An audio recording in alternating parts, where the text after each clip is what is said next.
लेक्चरमध्ये आपण डेफिनेशन्स बघितल्या, तुम्हाला आठवत असेलच. पहिल्यांदा आपल्याला दोन ट्रिग्नोमेट्रिक फंक्शन्स आठवायचे. त्यातलं एक आहे साइन थिटा, ज्याची डेफिनेशन तुम्हाला माहिती आहे, अपोजिट डिवायडेड बाय हायपोटेन्युअस असते. आणि त्याचा जो उलट असतो कोसेक, त्याची डेफिनेशन त्याचा उलटा असल्यामुळे हायपोटेन्युअस अपॉन अपोजिट असतं. सो एक तर नक्की झालं की कोसेक आणि साइन ही एक जोडी आहे आणि ती रेसिप्रोकलवाली जोडी आहे. उलट केलं तुम्ही की लगेच तुम्हाला दुसरा रेशो मिळून जातो. जर आम्ही चेक केलं की प्रोडक्ट घेऊन बघूया, sign theta into cosec theta जर प्रोडक्ट घेतलं तर काय होतं, तर आपल्याला लक्षात येईल अपोजिट अपॉन हायपोटेन्युअस ही कोणाची व्हॅल्यू, साइनची, इंटू कोसेकची काय व्हॅल्यू आहे, hypotenuse upon opposite. So whatever the values are, it doesn't matter, opposite आणि अपोजिट कॅन्सल, हायपोटेन्युअस आणि हायपोटेन्युअस कॅन्सल, आणि दर वेळेला व्हॅल्यू किती येणार, 1. पहिलं जे मला रिलेशन मिळालं ज्या जोडीमध्ये आहे ते इकडे आपण एनलिस्ट करू, नंतर ते तुम्ही लिहून घ्यायला हरकत नाही. सध्या फक्त लक्ष द्या, that is the sine theta into त्याचा जोडीदार, त्याचा जो उलट असतो तो cosec theta is equal to 1. आता याच्यावरनं मी आणखीन दोन रिलेशन्स बनवू शकतो आणि ते वारंवार लागतात. 1 अपॉन कोसेक थिटाची व्हॅल्यू लागेल. मग काय करतो आपण, तर ह्याच्यातच बघा, हा जर कोसेक जर तुम्ही विचार करा खाली गेला इकडे 1च्या, हा इकडचा इकडे आला तर उत्तर इकडे कोण राहील, फक्त साइन थिटा. सो आपण असं लक्षात ठेवायचं की 1 अपॉन जर कोसेक असेल तर आपल्याला कोण मिळणार आहे, साइन थिटा. हे एक दुसरं रिलेशन मिळालं. तुम्ही वाटल्यास पुन्हा कोसेक थिटा इकडे जर मल्टिप्लाय करा, तोच तर रूल मिळेल, sign theta into cosec theta again 1. उलट जर कोसेकला खाली आणायच्या ऐवजी साइनला खाली आणलं असेल तर मग वरती कोण राहणार, कोसेक थिटा.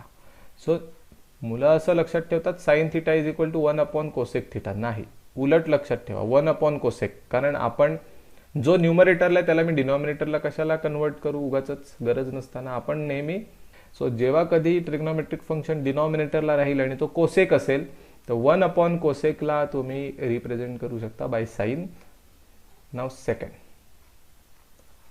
जर हे साइन आणि कोसेकच्या जोडीबद्दल होत असेल तर ऑब्व्हियसली कॉस आणि सेकच्या जोडीबद्दल पण होतच असणार.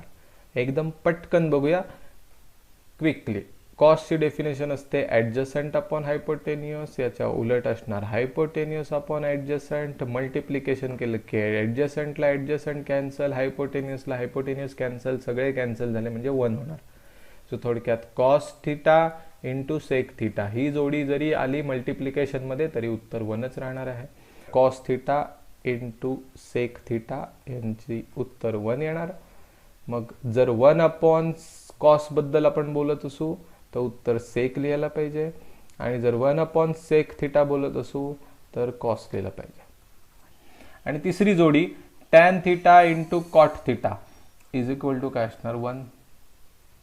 मग याच्यावरनं आपण 1 अपॉन कॉट थिटाला टॅन थिटा लिहू शकतो, आणि तसंच 1 अपॉन टॅन थिटा लिहिलं असेल तर त्याला कॉट थिटा लिहू शकतो. सो या जोड्या ज्या असतात त्या जोड्यांच्या मल्टिप्लिकेशन्स केल्या की आपल्याला असं लक्षात येतं की त्या कशा आहेत, 1 आहेत, आणि त्याच्यावरनं आपण त्यांचे एकमेकांचे रेसिप्रोकल्स पण लिहू शकतो. सो थोडक्यात टॅन थिटाचं रेसिप्रोकल 1 म्हणजे कॉट थिटा, 1 अपॉन कॉट केलं की टॅन होतं, 1 अपॉन टॅन केलं की कॉट होतं. That's it. Next point is trigonometrical identities. 3 identities आहेत, ठीक आहे. मी आधी लिहून दाखवतो. एक आयडेंटिटी अशी आहे, sine square theta plus cos square theta is equal to 1. ठीक आहे, ही एक आयडेंटिटी आहे जी की तुम्ही 10th मध्ये पण ऐकली असेल, 10th मध्ये पण प्रिपेअर केलं असेल. जर हे म्हणताय ना आपल्याला प्रूव्ह करून दाखवायचं ना, चला LHS घेऊन दाखवतो. Sine square theta plus cos square theta लिहू नका, फक्त बघा. Sine theta, sine square theta याचा अर्थ साइन थिटाचा स्क्वेअर प्लस कॉस थिटाचा स्क्वेअर इज इक्वल टू, आता साइन थिटाची डेफिनेशन माहिती आहे की नाही, साइन थिटा कशाला डायग्राममध्ये जायला पाहिजे, डेफिनेशनच माहिती आहे. साइन थिटाची डेफिनेशन असते अपोजिट अपॉन हायपोटेन्युअस चा स्क्वेअर प्लस कॉस थिटा म्हणजे ॲडजसंट अपॉन हायपोटेन्युअसचा स्क्वेअर इज इक्वल टू, दोघांनाही स्क्वेअर आपण डिस्ट्रीब्यूट करू शकतो. याचा अर्थ अपोजिट साईडचा स्क्वेअर अपॉन हायपोटेन्युअसचा स्क्वेअर प्लस ॲडजसंट साईडचा स्क्वेअर अपॉन हायपोटेन्युसचा स्क्वेअर. दोघांचे डिनॉमिनेटर सेम झाले की नाही? जर दोघांचे डिनॉमिनेटर सेम असतील तर न्यूमरेटरची बेरीज होईल. अपोजिट साईडचा स्क्वेअर प्लस ॲडजसंट साईडचा स्क्वेअर अपॉन हायपोटेन्युसचा स्क्वेअर. सिम्पल. नाव ट्रायंगलमध्ये या. तुम्हाला माहिती आहे ही ॲडजसंट साईड आहे, ही अपोजिट साईड आहे. पायथागोरसने काय सांगितलंय?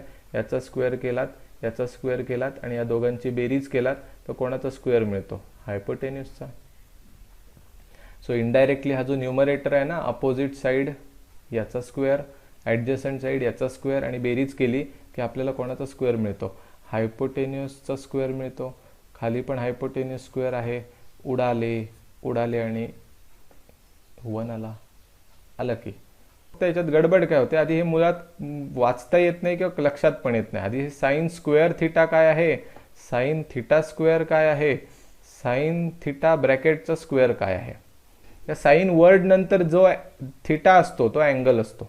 सो साइन वर्ड असेल, कॉस असेल, टॅन असेल, कॉट असेल, सेक असेल, कोसेक असेल, या सगळ्या शब्दांनंतर जे अक्षर लिहिलेलं आहे तो 100% कोण आहे? अँगलच आहे. बिकॉज जे सगळे रेशो लिहिलेले आहेत ते कोणाला कन्सिडर करून लिहिलेत? अँगलला.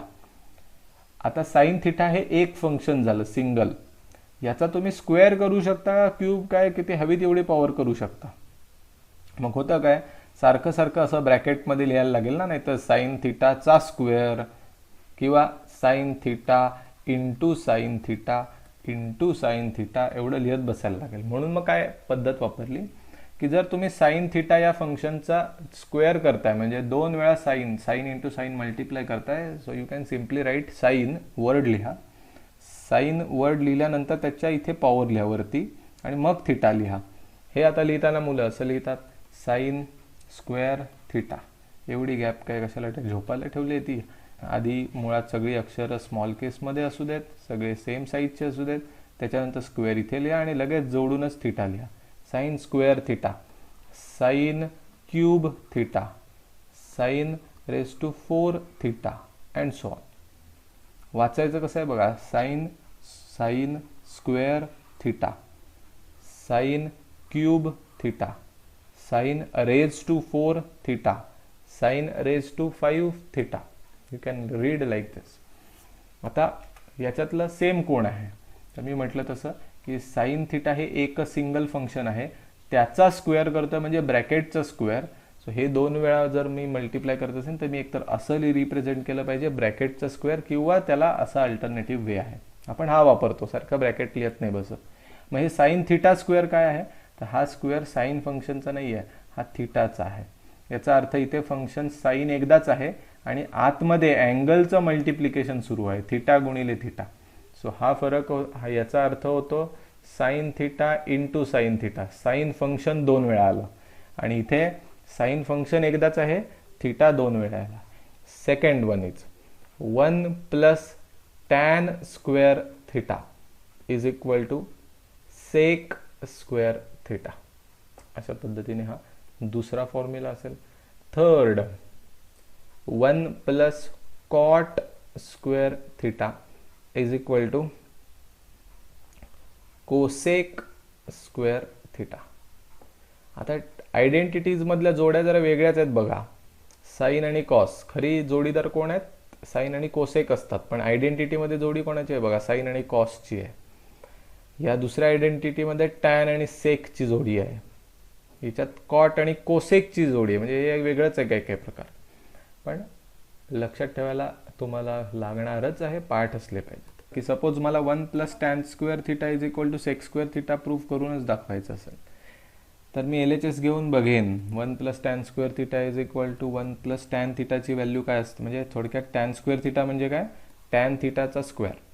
टॅन थिटाची डेफिनेशन आपल्याला माहिती आहे, अपोजिट अपॉन हायपोटेन्यूस. हायपोटेन्यूस नाही, अपोजिट अपॉन ॲडजसंट. सो अपोजिटचा स्क्वेअर डिवायडेड बाय ॲडजसंट साईडचा स्क्वेअर हे झालं इज इक्वल टू, हे क्रॉस मल्टिप्लाय करतो म्हणजे ॲडजसंट साईडचा स्क्वेअर प्लस अपोजिट साईडचा स्क्वेअर डिवायडेड बाय ॲडजसंट साईडचा स्क्वेअर होईल. सेकंड इज इक्वल टू, इथे adjacent side square plus opposite side square म्हणजे काय झालं? हायपोटेन्युसचा स्क्वेअर. मगाशीच आपण बघितलं ॲडजसंट आणि अपोजिट ह्या 2 साईडचा स्क्वेअर केला की हायपोटेन्युसचा स्क्वेअर मिळतो. पायथागोरस अपॉन ॲडजसंट साईडचा स्क्वेअर, दोघांचा स्क्वेअर कॉमन घेतो, हायपोटेन्युअस अपॉन ॲडजसंट ब्रॅकेटचा स्क्वेअर. सो जरा डेफिनेशन आठवा, ॲडजसंट अपॉन हायपोटेन्युअस असते कॉसची आणि हायपोटेन्युअस अपॉन ॲडजसंट कोणाची असते, सेकची. सो सेक थिटा ब्रॅकेटचा स्क्वेअर म्हणजेच उत्तर आलं sec square theta which is nothing but RHS. आता तुम्हाला मी आणखीन गोष्टी सांगतो याच्याबद्दल. बऱ्याचदा काय होतं की sine square plus cos square is equal to 1 असा फॉर्म्युला स्ट्रेट फॉरवर्ड वापरायला नाही लागणार. म्हणजे कधी कधी अशी सिच्युएशन बनेल, मॅक्सिमम टाइम बनेल की sine square theta plus cos square theta असं कुठेतरी आलंय आणि मग ते आपल्याला सुटत नाहीये किंवा सिम्प्लिफाय करायचं आहे, म्हणून आपल्याला आयडेंटिटी आठवली sign square plus cos square आणि ह्याला आम्ही इज इक्वल टू 1 लिहून ते जी काही स्टेप असेल, ते जे काही एक्सप्रेशन असेल ते छोटं करू शकतो. पण कधी कधी काय बनतं, बऱ्याचदा असं होईल की 1 मायनस कॉस स्क्वेअर थिटा असे सिच्युएशन येईल, 1 मायनस कॉस स्क्वेअर थिटा. मग त्याच्यासाठी आपण काय लिहू शकतो, हा कॉस स्क्वेअरला इकडे टाका म्हणजे 1 मायनस कॉस स्क्वेअर दिसेल. मग इकडे एकटा कोण राहील, sine square. So 1 minus cos square theta is equal to sine square theta. हे स्ट्रक्चर पण बऱ्याचदा वापरायला लागेल. मग तसं मला याचं सांगू शकता की 1 मायनस साइन स्क्वेअर थिटा आलं तर काय, cos square theta. Tan square इकडे आला, sec square theta minus tan square theta, तर 1 लिहायला लागेल. सो आपण हा टॅन स्क्वेअर बघा इथे आहे, त्याला पलीकडे आणूया. सो 1 एकटा राहील तिकडे आणि आपल्याला पलीकडे काय मिळेल, sec square theta minus tan square theta. So rule number 6 इथे लिहा. आधी असं लिहा, sec square theta minus tan square theta आणि मग उत्तर काय राहील, 1 राहील. नेक्स्ट सेम याच्यासाठी पण तुम्ही लिहू शकता आता की 1 इथे ठेवायचा आणि कॉट स्क्वेअर तिकडे टाकायचा. So 7th rule that is cosec square theta minus cot square theta is equal to 1. खतम. सो आपण आयडेंटिटीज बरोबर हे 7 रिलेशन्स पण म्हणजे आणखीन 4 रिलेशन बघितले जे की त्याच्यावरनंच आलेत, पण बऱ्याचदा या सिच्युएशन्स पण क्रिएट होतील. ठीक आहे.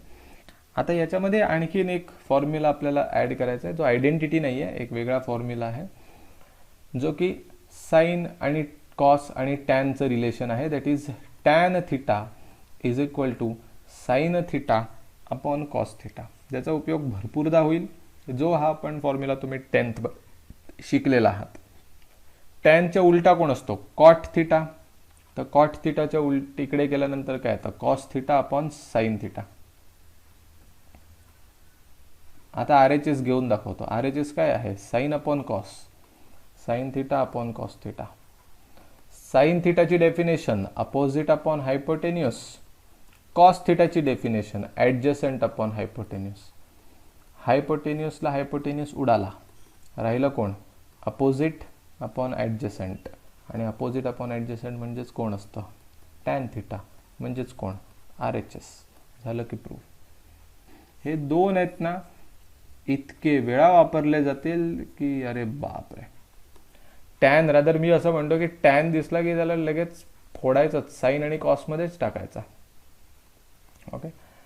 सो दुसरा रिमार्क मार्जिनमध्ये लिहा हे रिमार्क. टॅन थिटा जर दिसला तो try to convert into sine theta and cos theta.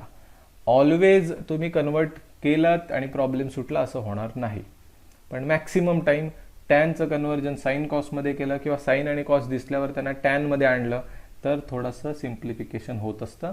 So आत्तापर्यंत आपण जे शिकलो ते तर definitions, second relation between sine and cosec, cos and sec, tan and cot, their multiplications काय असतात ते बघितले, कोण कोणाचं रेसिप्रोकल आहे ते बघितलं.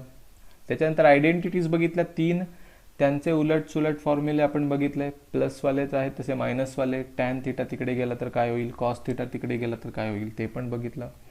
स्क्वेअर्स आहेत आणि बेरीज वजाबाकी हे जर आलं तर तुम्ही आठवणीने आयडेंटिटीचाच प्रयोग करा, सक्सेसफुल व्हाल. कधीतरी ते उपयोगात येणार नाही, रेअरली. आणि दुसरं, टॅन आणि कॉटचा साइन आणि कॉसशी खूपच जवळचा संबंध आहे. तो टॅनचं काय असतं, साइन अपॉन कॉस, कॉटचं काय असतं, कॉस अपॉन साइन. हे लक्षात ठेवणं मस्ट आहे, मस्ट आहे. तर जेव्हा जेव्हा प्रॉब्लेममध्ये कुठे टॅन दिसेल आणि तुम्हाला सुचत नसेल पुढे काय करायचं, तर साइन आणि कॉसमध्ये कन्वर्ट करून तरी सुरुवात करू शकता. मे बी तुम्ही उत्तरापर्यंत पोहोचाल, ही शक्यता खूप जास्त आहे, शक्यता आहे.